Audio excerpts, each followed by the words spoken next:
Even though we face the difficulties of today and tomorrow, I still have a dream. I have a dream that one day this nation will rise up, live out the true meaning of its creed, that all men are created equal. Get up, stand up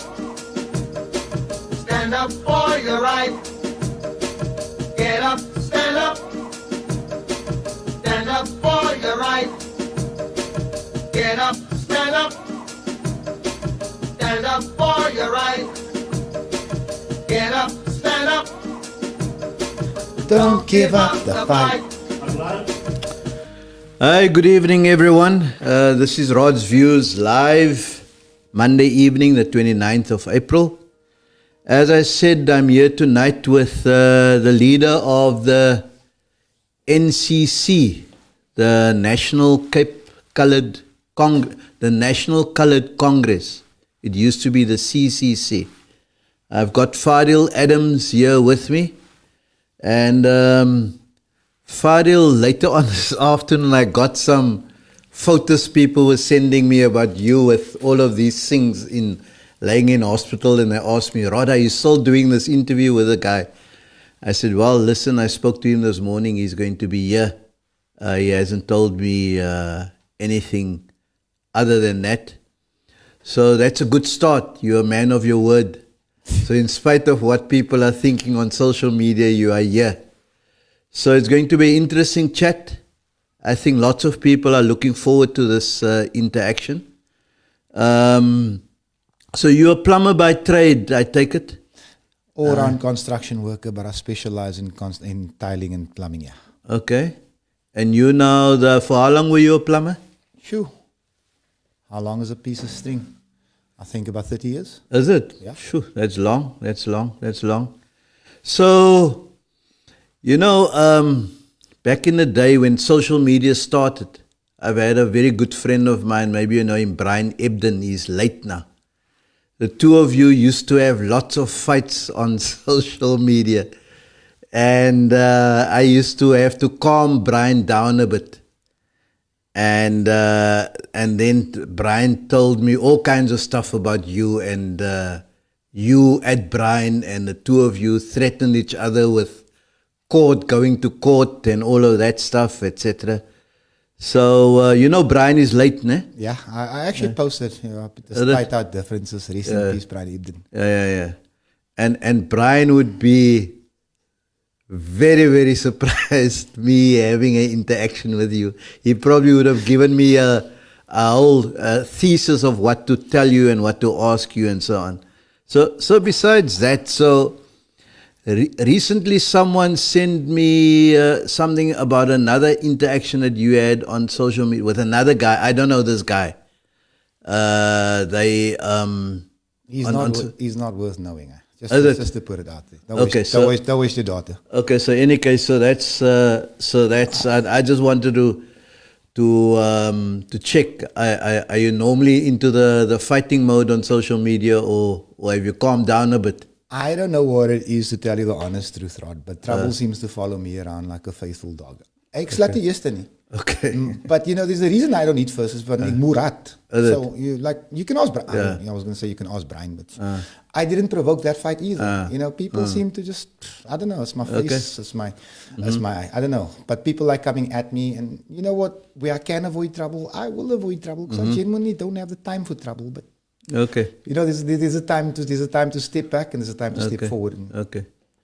Listen, you're now into the political arena. So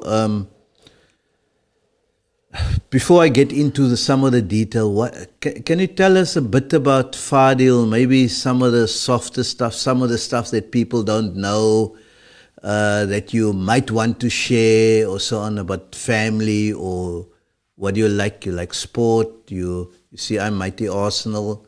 Would you support, and that kind of stuff? In anything like that? Yeah. I was raised by a single mother. Okay. My father was present but absent. I have 2 late sisters. I lost the 2 of them 2 weeks apart. I love family. I'm possibly the most loyal person you'll ever meet in that regard. Okay. I love my dogs. I'm a big dog person, something a lot of people don't know. Okay. In my spare time, I used to work for animal welfare Okay. on a voluntary basis. I'm a Liverpool fanatic. Okay. I support the All Blacks, Okay. which might seem weird to some of you, but just live with it. Yeah. No, I can I live am with a that. father. Okay.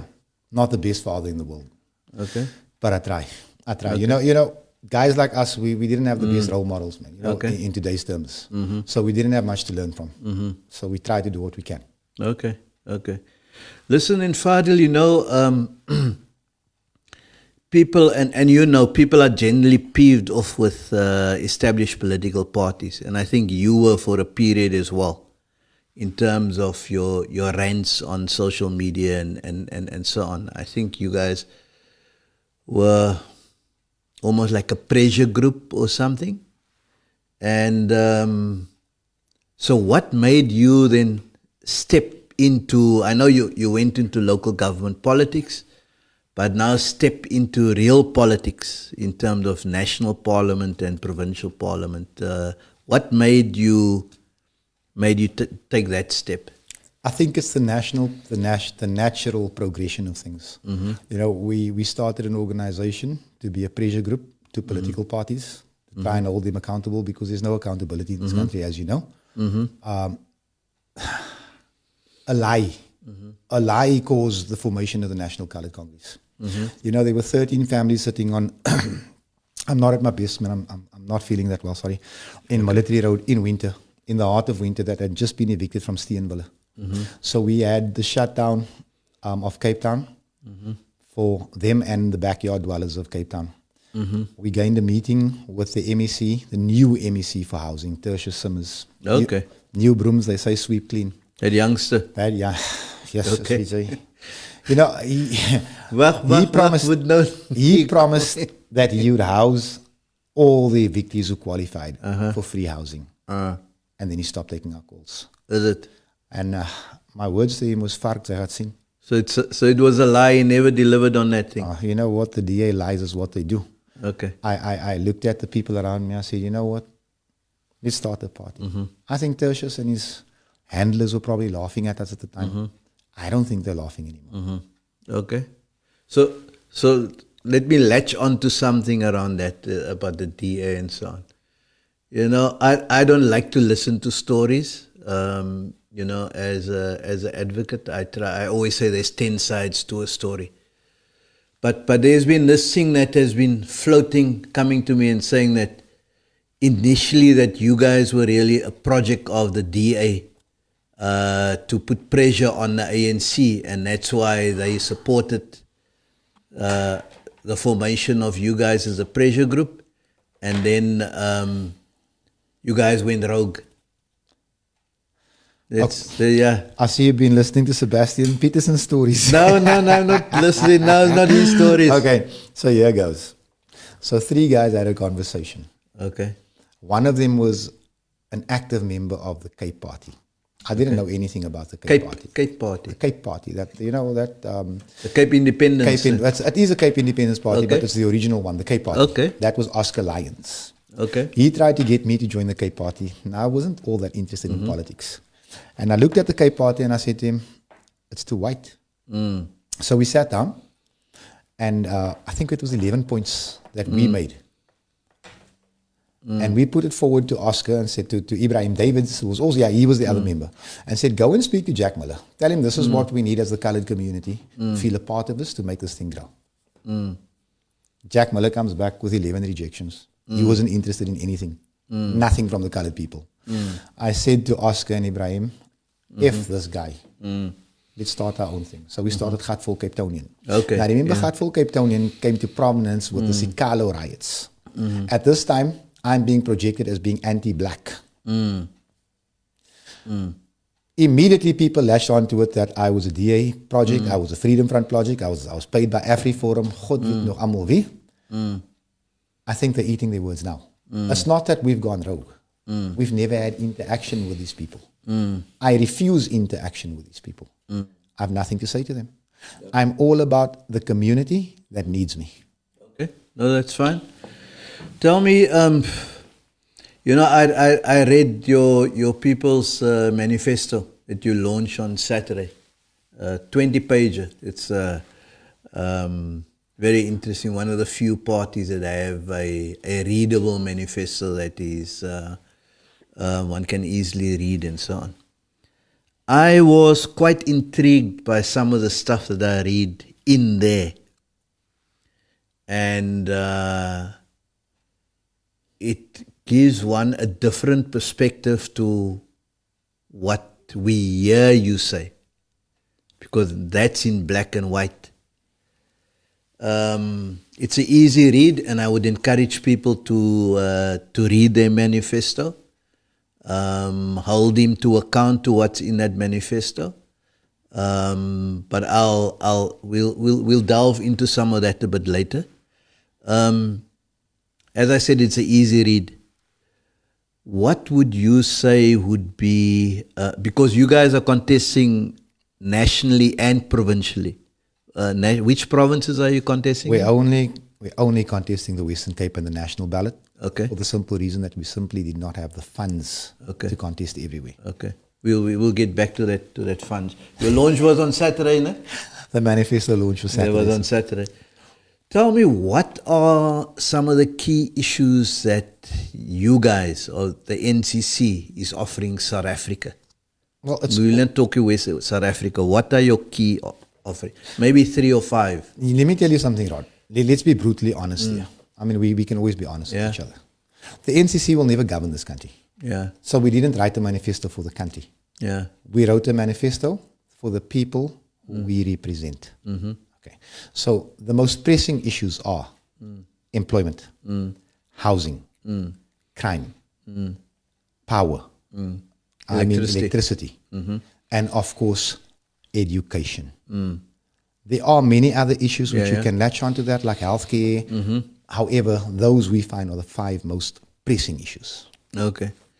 Before we drill into some of those things, so you guys are now obviously going to.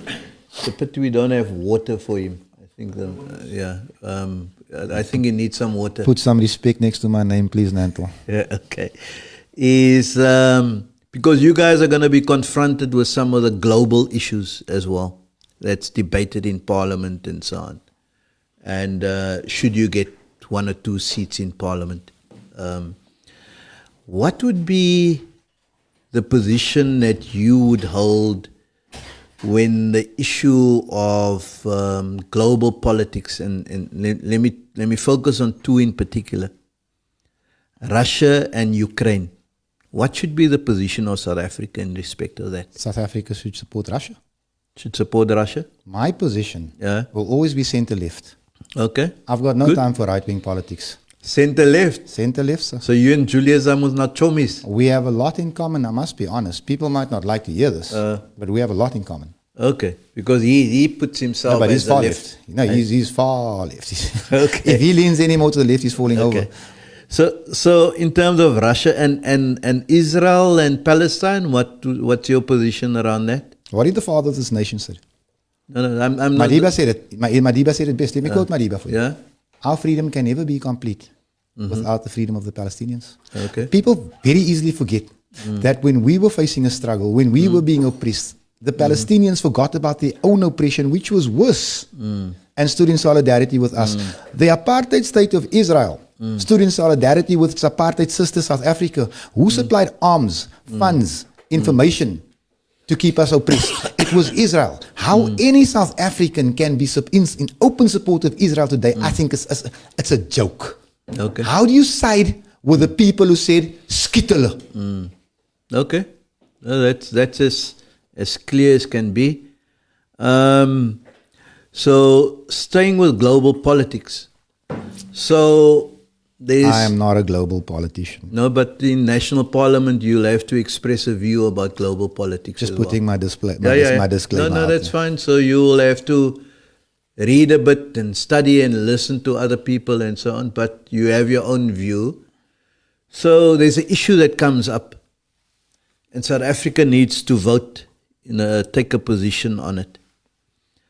Will you be guided by our human rights dictates, human rights framework, or who our friends are, and who will give us the best trade deals? So when you must vote, will you be guided by human rights, or in terms of who's our friend, or and so on? The National Coloured Congress is a party of conscience. Okay. We will always be guided by our conscience. Human rights before all else. Okay, good. And then South Africa is part of the African continent. How should South Africa position itself vis-a-vis the rest of Africa? And obviously that's going to be a big issue that come up as well. How would the National Cape Coloured Congress position itself? It shouldn't be a big issue, because logic should be the order of the day. We can't have a situation where we have up to 10 million undocumented foreigners walking these streets. Okay. It's a logistical nightmare. It's a financial nightmare. Yeah. South Africa isn't ready for the strain of its own poor. We're never going to uplift South Africans out of the gutter with all of these people here. Undocumented foreigners must go home. And any company or any government department that is hiring foreigners when there are suitably qualified South Africans sitting at home needs to be looked into. Okay, so you equate foreigners to Africans, but there are many foreigners who's in this country who are maybe not from Africa. How do we deal with them? Let me tell you something. All of the prime land in this country is being bought by European foreigners. Yep. They are not South Africans. They don't belong here either. Is it? I'm putting it out there. How can a Russian own the mountain in Houtbay? What parallel universe are we living in here? This is why the DA must go. Because as we can see, it cares about one section only. Blonde, fair skin, blue-eyed and rich. Cares about no one else. So you think there must be, it takes me to the land question. So what's your view around, on the one hand, land without expropriation, that issue, and foreigners, because you started saying foreigners should not own land here in South Africa. Is that what you're saying? That's not what I'm saying. Okay. But you said now that Europeans that buy land here in that are buying all of the prime land. I've got no problem with anyone buying land. I don't care if it's a Cameroonian, if it's a Chinese person, but we're talking about the wholesale sale of our land. That needs to be put to an end. And on the issue of land, land must be expropriated without compensation. Anyone talking about buying back stolen property is a fool. We never gave our land away. They stole it from us. We want it back. Okay. So you on the same page as Mackenzie, the PA, and some of the others? I see there's more and more parties who are saying that foreigners should be thrown out of South Africa. I'm saying should be sent back to South Africa, back to where they come from. I am a humanitarian. I'm all in favor of parking them at the border and then going through the normal visa issues. Okay. We don't even have checks to see who's a criminal or not. Okay. If you look at the crime situation, go to the Mitchells Plain Town Centre, see who's the criminals there. I'm not saying our people are not criminals. What I'm saying is, Becky Cele once said, less than 10% of these foreign nationals have criminal records. That means we got 1 million undocumented criminals walking around here. These people didn't come here to work. Remember, there's a difference between a businessman and a refugee. Now, if you go to the barber shop on the town center now, you'll see one guy cutting the same 4 heads all day long driving a Maserati. How can a Pakistani come here, seek asylum, and own 50 tuck shops? That is not a refugee, sir. That is a businessman, and he's not paying tax. But yet, when he needs hospital care, it's our tax rands. When his children need education, it's our tax rands. This man is a parasite. He must go home. Okay, so he must be, so they must go home.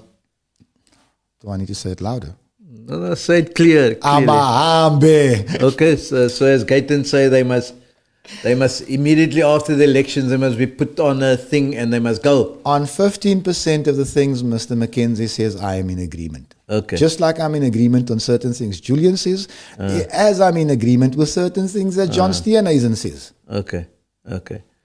So let's talk about one of your big planks is unemployment. Needs to be addressed. It's a huge problem. I mean, it's about close to 40, if not over 40% unemployment. It's a massive issue. That's a massive issue. What do you think should be done to address it practically? Do you have any practical suggestions? If the NCC is to run this province, we will turn the Western Cape into the biggest construction site in the world. But Amos says so. They all say so. You can't blame me for other people's lies, sir. I'm telling you what we will do. We are not a party known for lying. We are a party of doers. We will put billions of rands into civil works right across this province. We will open our schools at night as trade centers to upskill the unemployed. We are not talking about casual labor. We don't want people pushing wheelbarrows their whole lives. We want to turn out artisans, tradesmen, professionals. And the only way to do it is we got to dig deep into the state coffers for it. We got to make it appealing for businesses to come here. We got to drop the crime situation. No business wants to invest here right now. It's just too dangerous. This is the 7th most dangerous city in Africa, in the world, the most dangerous in Africa. In other words, I'm saying to you, invest here. You're saying to me, you kill half my staff. This is a multifaceted thing. It's not something that you can just, people are saying this, people are saying that. These people are not reading. Okay, so linked to that, so you say you'll turn the Western Cape into a massive construction site. So most of the people would be working in the construction sector. That's where you would create jobs. Okay, so look at the spin-offs. The hardware, finance. Okay. Smaller businesses. Look at the informal settlement. Those are all things that will benefit. There's absolutely nothing wrong with being a construction worker. You're talking to Okay. So let me explain to you, just in case certain people say, schools need to be built. We've got thousands of students sitting at home, can't get into a school. Every area must have its own clinic and day hospital. Who closed GF Worcester? The Democratic Alliance. Who promised to build it 15 years ago? The Democratic. There's still no GF Worcester. The need for these construction sites to open is there. The political will to do it isn't. Okay, so you guys would have the political will to do all of that.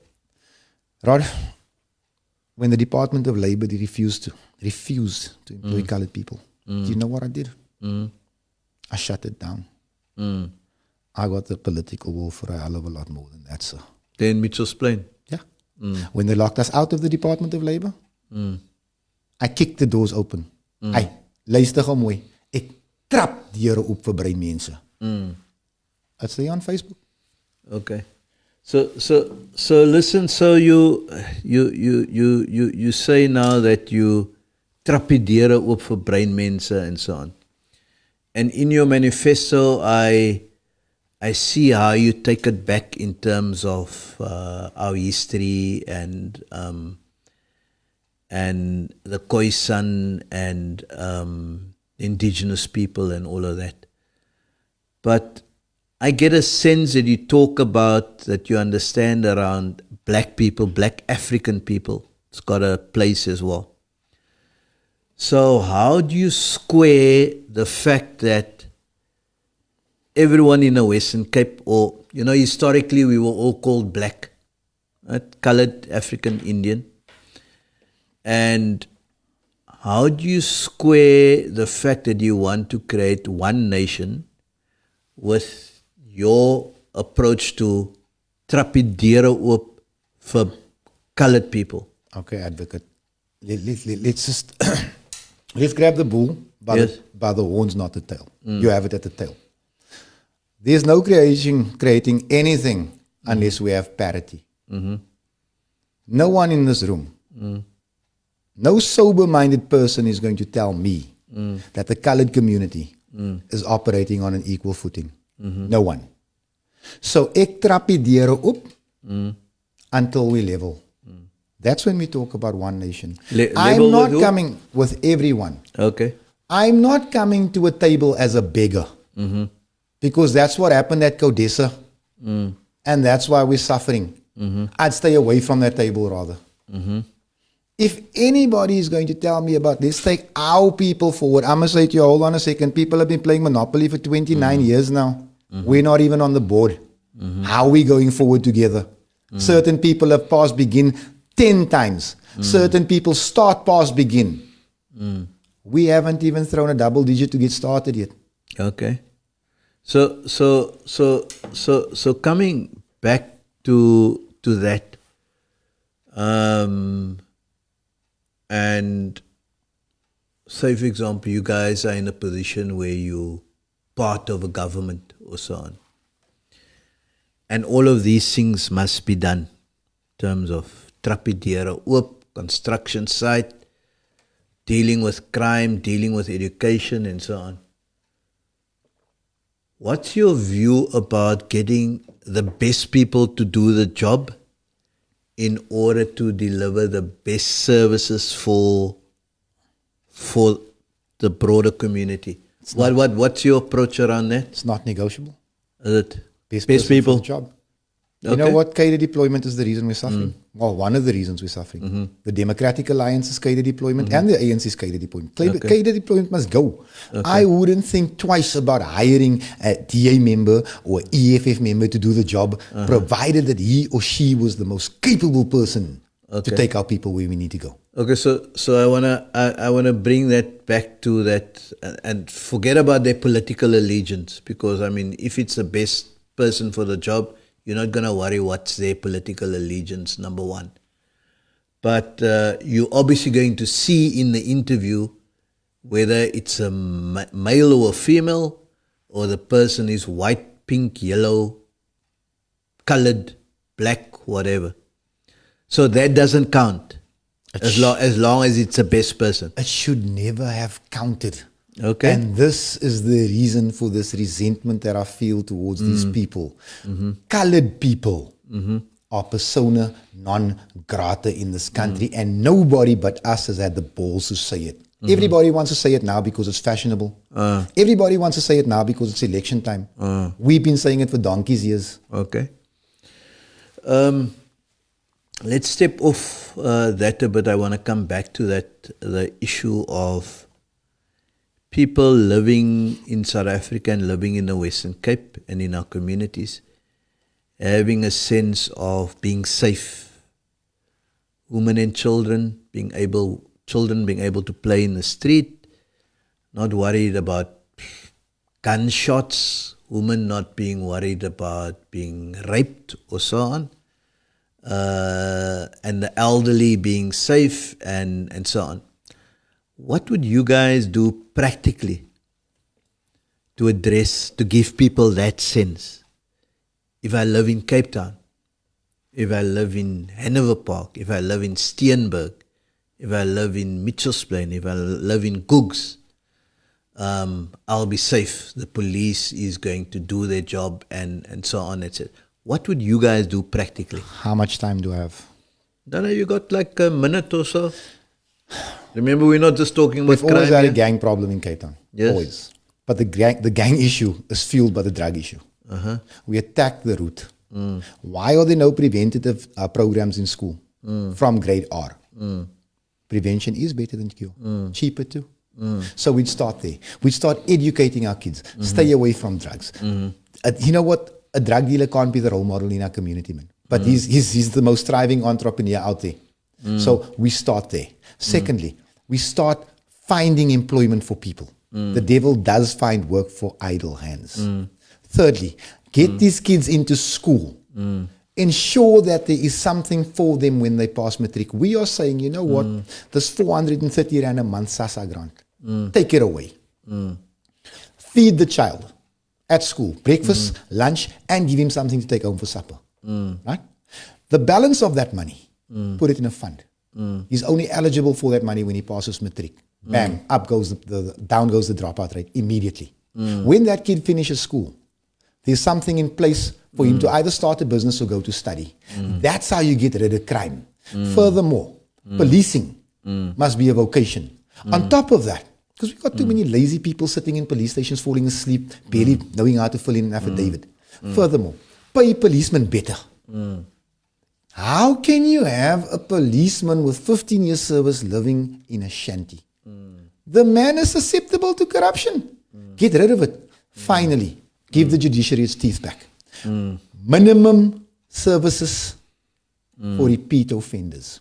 And the limited use of the death penalty in extreme cases. Okay. Yeah, problem solved. It's not rocket science. Okay, nice. Thanks. I just want to add on to that, seeing as you're a legal mind. Our constitution is failing us. We got a first world constitution for a third world country. We're not ready for this paper. The constitution is supposed to be a living document. It's supposed to speak to our needs. It doesn't. It must be reviewed. Okay, so you would review. We can have another debate around that because I wouldn't want to debate you on that. Yeah. Because the view that I'm holding is that if it wasn't for our constitution, this country would have been in the doldrums. The constitution and the judiciary, with the greatest respect, we must question the judiciary where we must. But if they didn't stand firm, they would have been. This country would have been in the doldrums. Can I give you a counter view to that? Give me a counter view. We've lost close to 200,000 young boys in these Cape Flats over the last 25 years or so. Okay. The Constitution has protected the murderers. The Constitution is the reason we're in the doldrums. We can't take the scum out of our own society because of the Constitution. I respect the Constitution. It's about the application and interpretation. Is because there's human beings that must apply it. The people doing the dying are human beings too. Okay, no, that's fine. So that brings me. There's another question. You answered two of the others that I was going to ask about minimum sentence, and you said you limited death penalty you would bring back.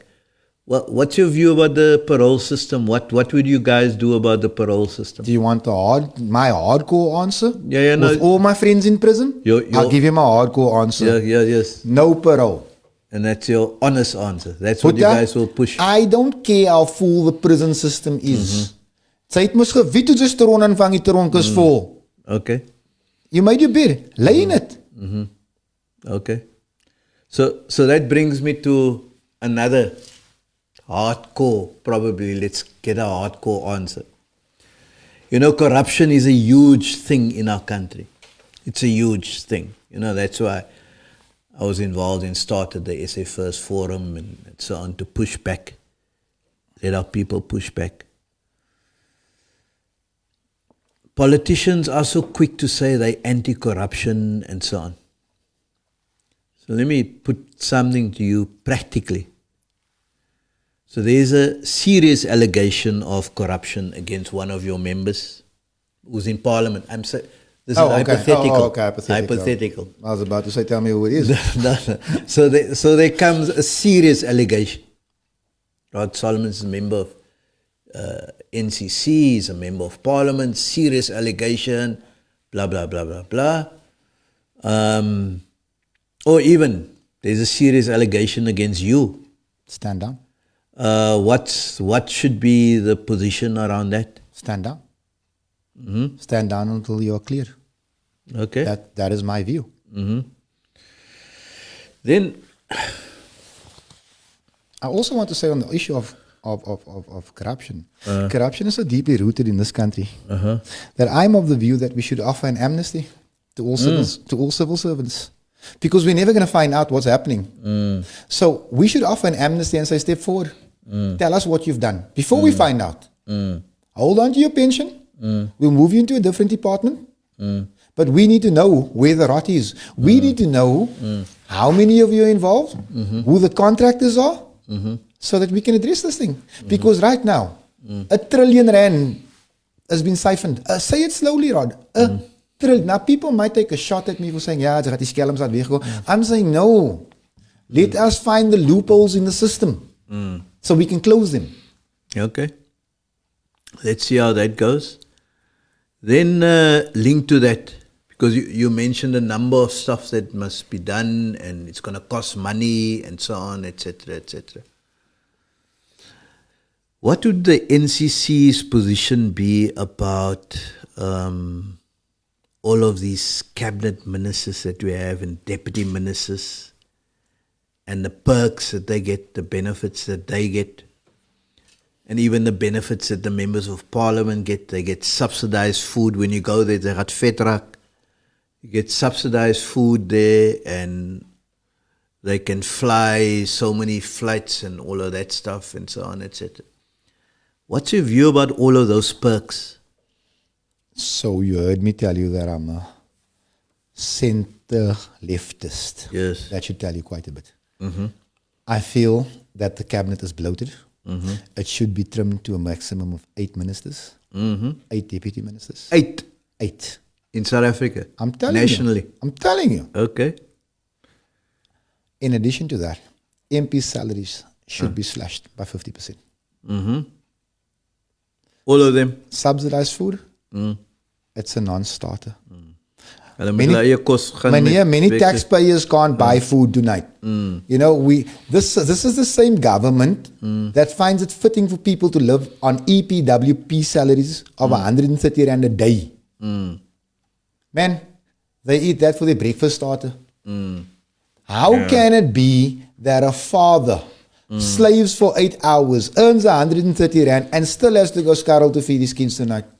Where's the justice in this? Yeah. Okay, let's get back a bit more to the Western Cape.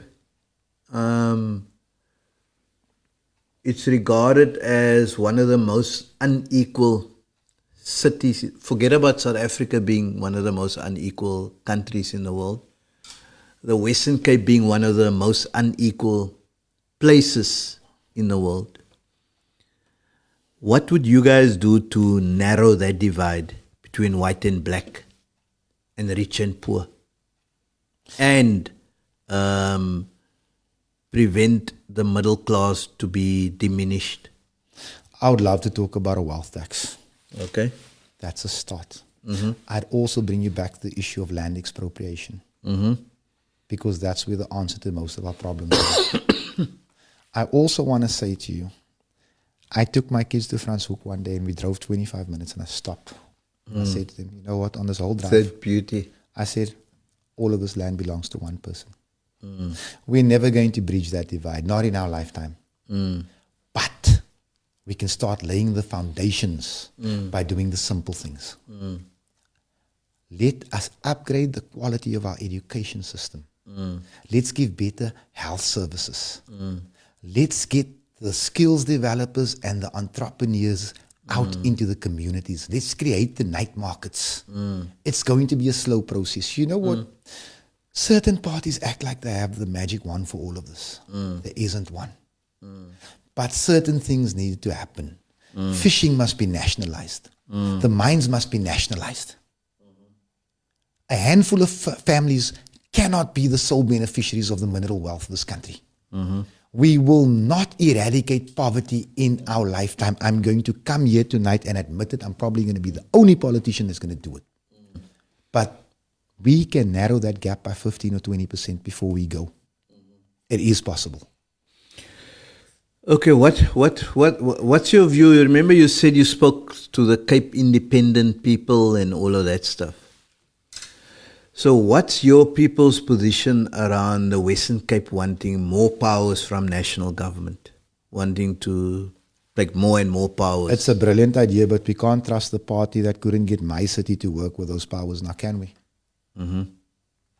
We can't trust the party that can't supply running water to all of us, or to all the residents of this province with that type of power. I mean, the ANC is incompetent, it's inept, it's cancerous, it must just die already. But I don't trust JP Smith with policing powers. I don't. This man has pitted, no? He's got involved in the appointment of Robbie Roberts in the city of Cape Town. The DA didn't discipline him. He's investigated DA councillors using SSIU. You want that boy to be the head of the FBI in the Western Cape? I certainly don't. I like my privacy. So you're saying you don't agree with them getting more powers as long as the DA. So if it's I agree. other parties, I agree with a competent government, but again, prove your competence. okay. That's like me. That's like me giving you a scalpel and saying to you, perform open heart surgery on Nantel right here. You're just not qualified. So listen, there's a lot of young people in this province. Went to matric, sitting at home.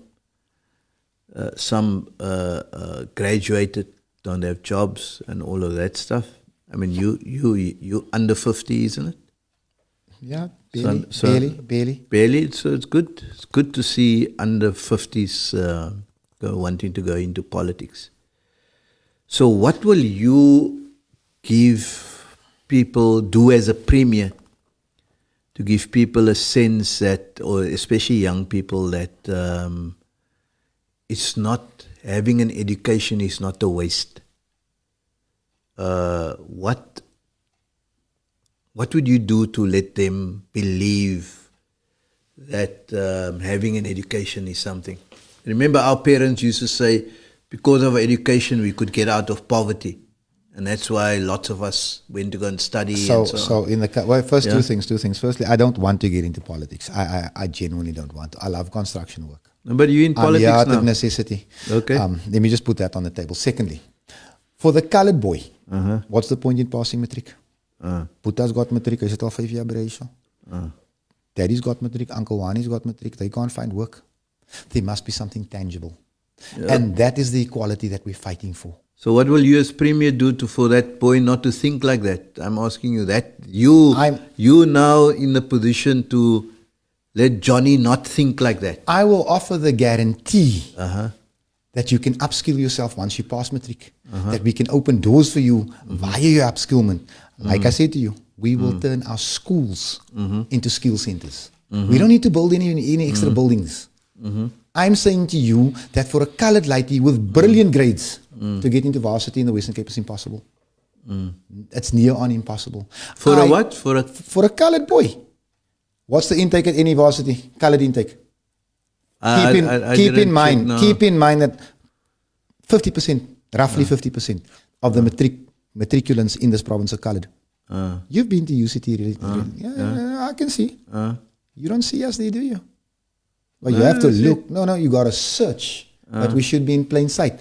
I will offer the guarantee that varsity admission will be related to your ability, not your skin color. Okay, so it is. You're going to give all young people a sense that it matters to have education, not just colored kids. Everyone. You know what I've always said? Let my own lighty, let him fail because of his own inefficiencies, man, not his skin color. And you know what? He must succeed because of his talent and his hard work, not his skin color. The system is set up against my kids. It's something I take personally. Okay. So I want to hop on that point a bit more because you bring it up and it permeates through the NCC. People think the NCC is that. And I call it the Western Cape question. And the Western Cape question is simply, coloreds are in the majority here and in the minority in South Africa. How would you, and I read your manifesto. I can see. How would you guys deal with that question in a responsible way? Refer to the Constitutional Court ruling of the Correctional Services 6. You're the advocate. I'm a high school dropout. Okay, so what Two was things it? I want to Yeah? say to you. Number one, coloreds are not a minority. We are the second biggest racial group in the country and the second biggest cultural group in the country. The reason they don't recognize our culture is it would mean that they would have to respect us as a people. It's easy to disrespect and nothing. That's number one. Number two, if you take the Western Cape context, there was a reason those prison warders took the Department of Correctional Service to court. I spoke to a few of them. Well, I'm related to one of them. Okay. So these guys went to court on the basis that they were not being looked at when it came to promotion because it was a black African in particular issue. The Constitutional Court came back and made a finding, and it was a damning finding. What did it find? It found that it is unconstitutional to impose national demographics in the Western Cape because it would have an adverse and devastating effect on the colored community. What did government do? They said, F the Constitutional Court, we'll do it anyway. The results were tragic and devastating. And the colored community may never recover from that. Okay. We would impose not provincial demographics, regional demographics to simplify things. Tell me, the Western Cape don't just consist of the Cape Metro.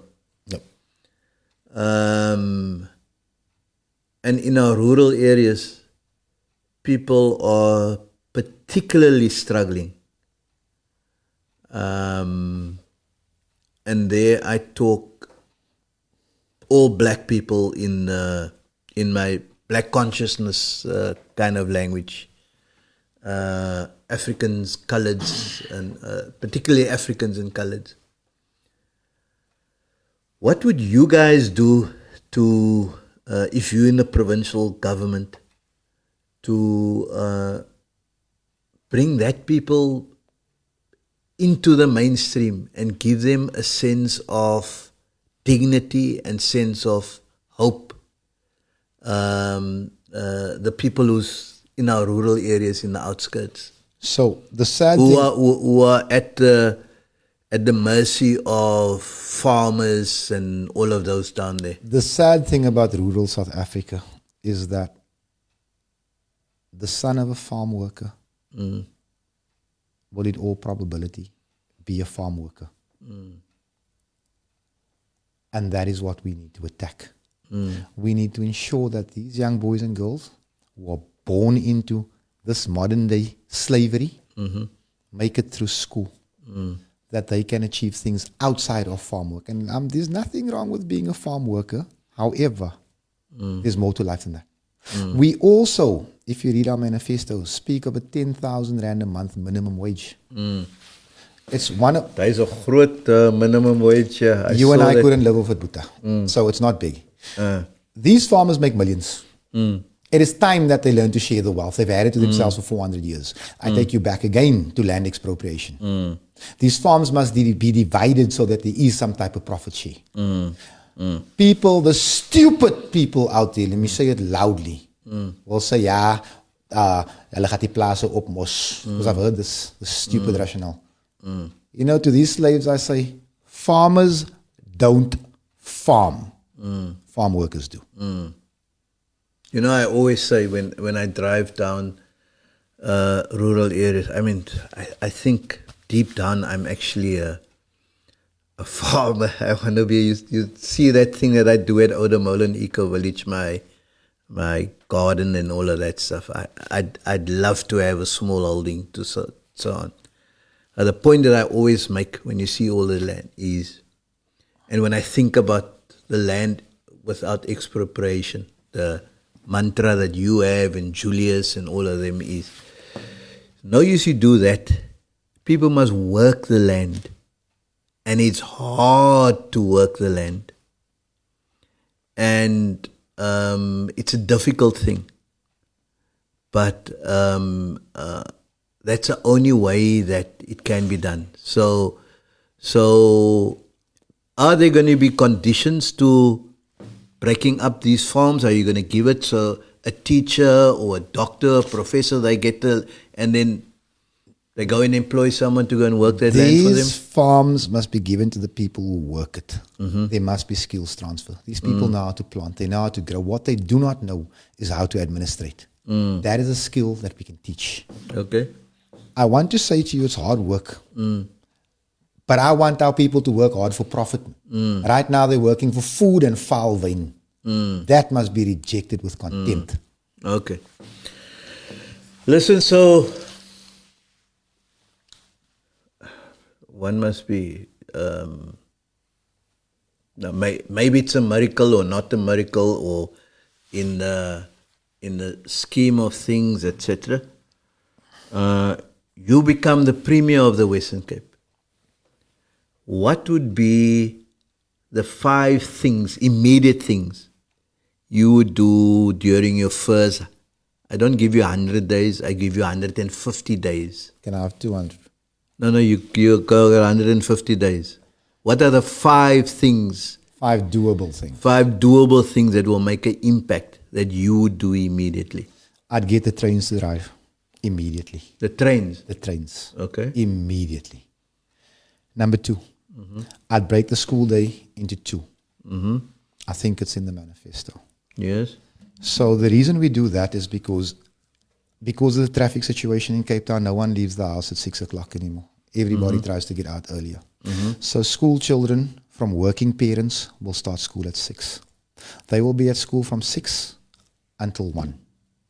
Unemployed parents, they bring their kids to school from 2 until 7. That way, we can halve classrooms. Okay. No child can learn 50 to 60 in a class. It's impossible. You want to know why our grades stink? Okay, Why children can't? that's 2 things. I was just... Yeah. Okay. Number 3, I would ensure that a plan was in place that made sure that every community had a hospital within walking distance. Ocean View, Manenberg, Pontyville. Our people can't be traveling to Mitchell's Plain Regional Hospital when they get sick. It's total and utter madness. Number 4, I would immediately scrap the rates and water arrears of every pensioner in the province. Number 5, I would ensure that there was a supplement to the measly pension that our elders earn. Those are the 5 things I'd attend to immediately. Okay. And so you know some of those things require national government intervention, but in any case, let's leave that. If you're a decent premier, you're going to get the job done. Yeah. Then you know, it's my sense, and I think it's a sense of others as well, and maybe you would agree as well. I don't think that anyone is going to get a outright majority in the Western Cape, more than 50%, a single party. Even nationally, I think the ANC is going to struggle. So we can look forward to a government of provincial unity or a coalition or whatever. Which are the parties that you guys can work with, and which are the ones that you guys cannot work with? Because at the end of the day, people are voting for you, and they want to have a sense of, listen, where is this man? Okay, because you already said, you guys are not going to win nationally. But in the province, you might have significant support that you might be able to influence that. Give us a sense. In the Western and Northern Cape, we're busy with transition here. It is our plan to take over these provinces. It won't happen in this election. Okay. We, as the NCC, have not even started coalition talks, not even amongst ourselves. Okay. I'll tell you this much, that as a colored boy, I'm screwed whether the DA or the ANC is my government. And if you give me a minute, I'll explain to you.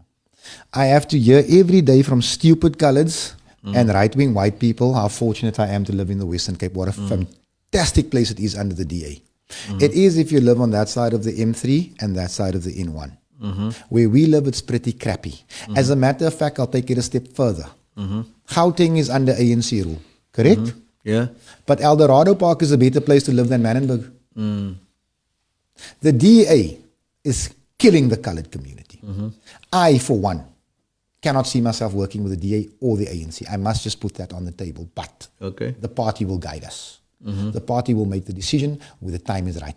I'm in favor of us staying in opposition, holding these thieves to account every day, all day, just like we do in the city of Cape Town. Okay, no, I hear you. That's commendable, right? But it comes now. It's crunch time. You guys must know. You in opposition. That's your view, etc. But your vote could determine who is going to rule this province. Can I sound racist? Yes. I'm going to squeeze those buggers for the best deal for the colored child. That's where my vote will go. So if the DA gives you guys the best deal for the colored vote, you go with the DA. That's what I'll do. And if the ANC does the same, you'll do the ANC. That's what I'll do. And you'll so you're not thinking of working with all the other smaller or independent parties. I said maybe 4 years ago I would work with Verwoed if it would better my community. Nothing has changed. Okay, so you guys, you were a construction worker, a plumber, and your party consists of ordinary people and so on. People want to know who, because I know it's expensive to do elections, and you guys had to pay that deposit and so on. Who funds you? How do you get money? And also nog hele posters gesien nie? The money was raised by our voters. Our posters go up. We started going up today. The money was raised by our members. Our members contributed. There's no businesses that put money in here. There's no outside influences that can guide us or force us to go this way or scream Hanta Mas or whatever you want to. No, sir. We refuse that money. Steadfastly. We could have been on the national ballot. We could have been if we had to do it. No, but you're on the national ballot. No, we could have been in all provinces. The full 750,000 rand would have been paid. Our posters could have been up months ago. Everybody could have been wearing a sweater. But we are too committed to the ideal that we stand for to sell it. So there was a funder or funders that wanted to fund you guys? Oh, many. And you guys said no? Every day. Okay, good. As far as our posters go, they're putting them up as today because we were expecting a gale force storm on the weekend, so we decided to hold back. But they're going up right now, so you'll see my ugly mug all over the main road. Posters are going up. They're going up today. So as of today. So you candidate for national parliament? I am. And not provincial parliament? No, okay. So then lots of people ask me I ask people what kind of questions I need to ask you and so on. And the one refrain that comes up. And my swearing. Huh? My swearing. Yeah. And in this interview, not once a swear word. And you come across as a reasonable, a committed person, someone who has children, who's got the interests of people at heart and so on. Why can you not get your message across in this fashion without swearing? Rod, I'm the nicest guy I know. No, but you are. I can see, yeah. You see, if I may. Yes. I'm a construction worker. Do you know how we get the job done? No, but construction workers are not necessarily rude people. Oh, yes, they are. You just don't know. Not all of them. 90% of them. However, that's not even the issue here. When I swear, it's out of anger, like 90% of people. Now, I have a whole lot to be angry about. Yesterday, a young boy was killed in Parkwood, up the road here. He wasn't a gangster. He was a good boy. Do you know what I say? I say, effort. But effort is fine. People are more focused. No, I say a lot more. No, but effort is fine. Let me finish. People are more focused on a 4-letter expletive than a young man whose life has just been cut short because you know what? It's easier to focus on the shit. It's easier. No. Listen. No, I can get my message across. Yes. I was a serving councillor in the city of Cape Town for 3 years. I might have threatened to have thrown someone with a brick in a meeting maybe once or twice. I've never sworn. Ek ken my plek. No. I want to, because you know what? I used to, when I was in, I used to, whenever I had a speech where I spoke to the staff or so on, and I, effing whatever, and I just had to, and people were talking, and then I just had to work it back. And you are an advocate of the Cape High Court, I'm telling you. And it, you know, after a period. But I mean, Fadiel, I mean, it's actually nice to talk to you. You're not swearing. And wait, just hang on. You know, you sound reasonable and so on. And the point that some of the people are making, they say, Rod, that guy, we would actually support him if he just stops but swearing. he's swearing. And that's the thing. Let me say something to you. I'm working on it. Yeah. I've cut down a lot. That's very good. But there's only one version of me. No, it's fine. No, let me finish. Yeah. Let me finish. I'm not Steenhuisen who when he goes to Langa, he has a certain script. And then when he goes to Lavendale, he has a script. And when he goes to Bishop's Court, and he says, F them, we're here for you. They just don't know it. I only have one me. I'm not, this is not a paid act. You know, if something flips up, but all I'm saying is I'm working on it. It's a working Okay. Guys, I used to be 100 times worse 10 years ago. Yeah, and I believe so. If I read your and Brian's interactions, because the thing is, you know what's the thing? Is you must be able to tell that person to F off. You know, that's more that saying, but in such a way that he doesn't even, or she doesn't even know that you told them to F off. Yeah, give me 5 more years, I'll get there. No, but you don't need 5 more. You're in there. So far, are there any other questions, Nantal, that people pose? Yeah, there's about 192 comments. So going through that, I think there's just one that I actually want to just pose. So this weekend was your the launch, and you said something that I found very interesting. You said there's a place that you can't take the party, and you would like to have a female leader. Just unpack that for me. What are you looking for in that leader? How do you intend finding it? Because I find it very, very interesting. Well, you know what? I believe it's good for a man to know his limitations. I'm well aware of mine. I know I can only take this party to a certain place. But I also know that our people need to go further. And I feel it, I believe it, that a woman should lead us. Our community is in need of a mother. You know, Nantal, you and I, we can all agree. We can't love our kids the way the mothers do. You know, our community needs that kind of love. But this is not going to be any woman. She's going to be a very special woman. Because she's got to be an orator, she's got to be a motivator, she's got to be a writer, she's got to be a strategist, it's a terrible combination. We have to identify her and we need to develop her. And that is my stance. A woman will lead us. Okay. As men, we done a fine job of effing up all of the Cape Flats and beyond. It is time to let the woman take over. Okay. So following on to that, so why is your premier candidate not a woman? At this stage, we haven't identified the woman that we need. Okay. Your Secretary General, is she not a woman? Our Secretary General is possibly the most intelligent person I've ever met. Why is she not your premier candidate? She would be the first to admit that she also has her limitations. Okay. I'm not sending someone in there because of the genitalia. Listen, what's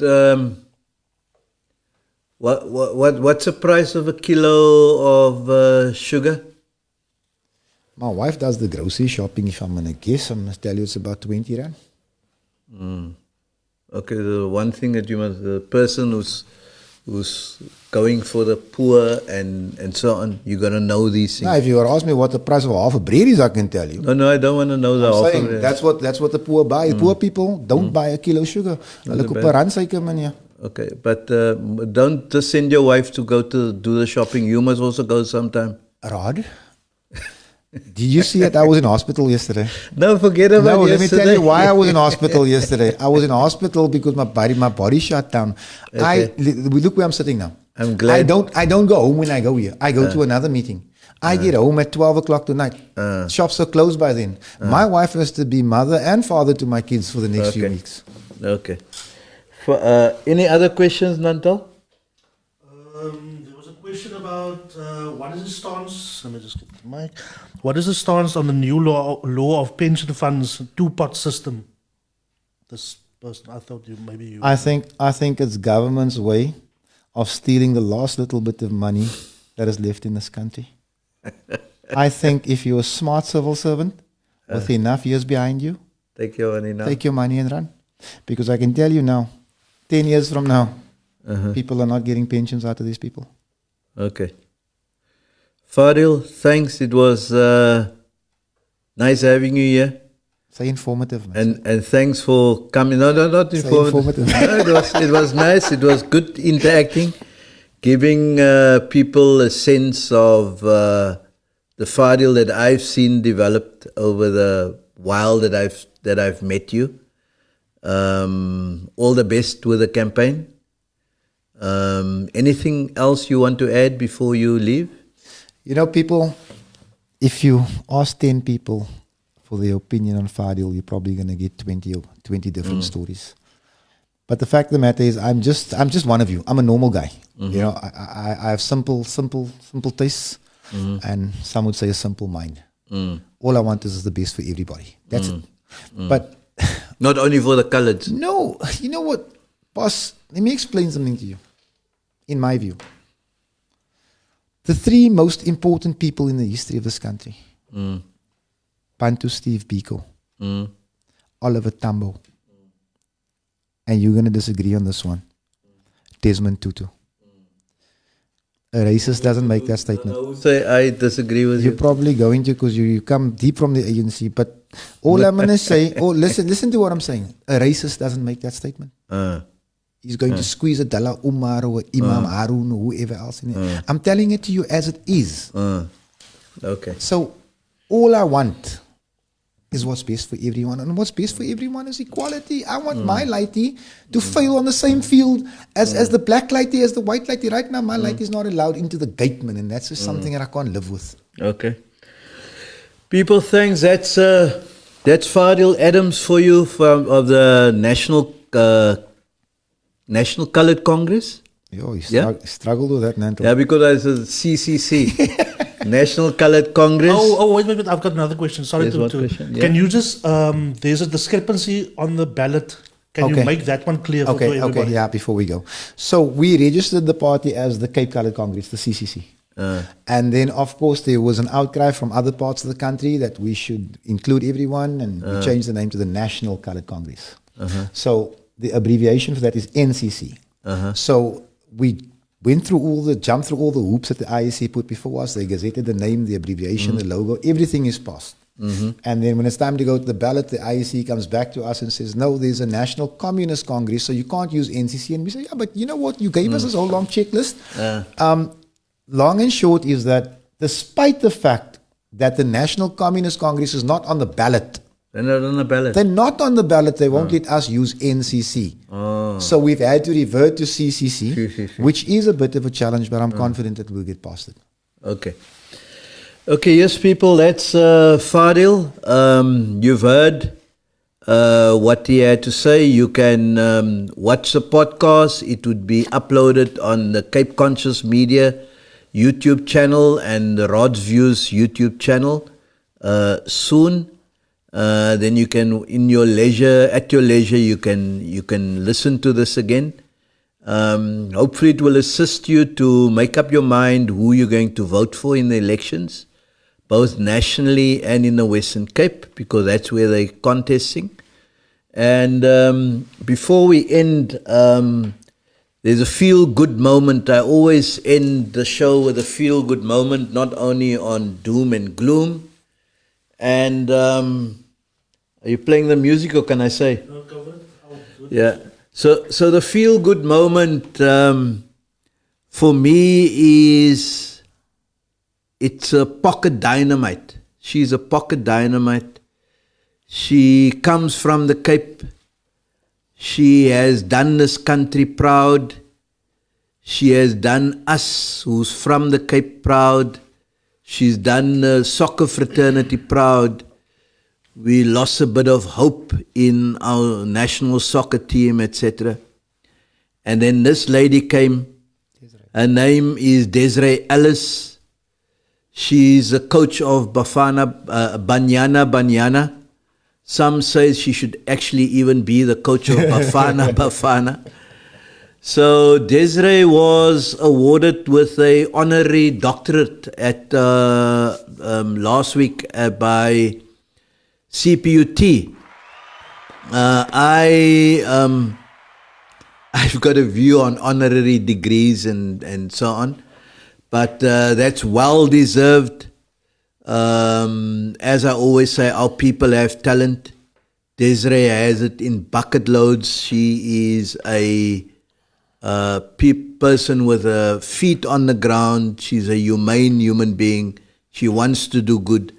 So salute to Desiree Ellis, who's the feel-good moment for the week of Rod Solomon's, or Rod's Views, as we go out with our signature tune for the week.